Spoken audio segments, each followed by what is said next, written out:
عن عبداللہ ابن عمرو بن العاص رضی اللہ تعالی عنہما،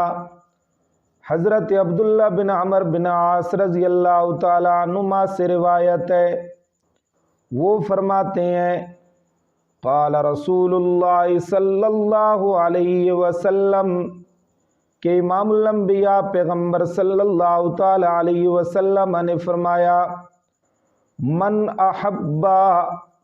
ان یزحزح عن النار ویدخل الجنت، جو آدمی پسند کرتا ہے یہ کہ بچا لیا جائے اس کو آگ سے اور داخل کیا جائے اس کو جنت میں، فَلْتَأْتِهِ مَنِيَّتُهُ،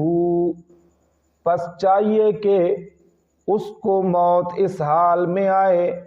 وَهُوَ يُؤْمِنُ بِاللَّهِ وَالْيَوْمِ الْآخِرِ، کہ وہ اللہ پر اور آخرت پر ایمان رکھتا ہو، وَلْيَأْتِ إِلَى النَّاسِ الَّذِي يُحِبُّ أَن يُؤْتَى إِلَيْهِ، اور لوگوں کے ساتھ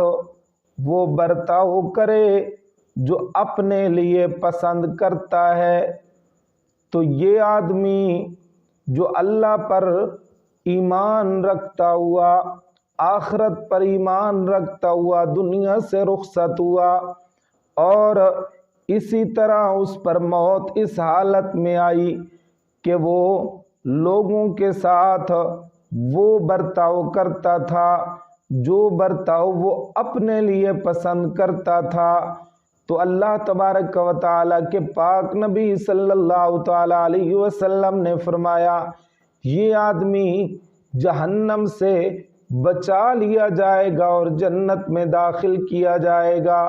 او کما قال النبی صلی اللہ علیہ وسلم، رواہ مسلم۔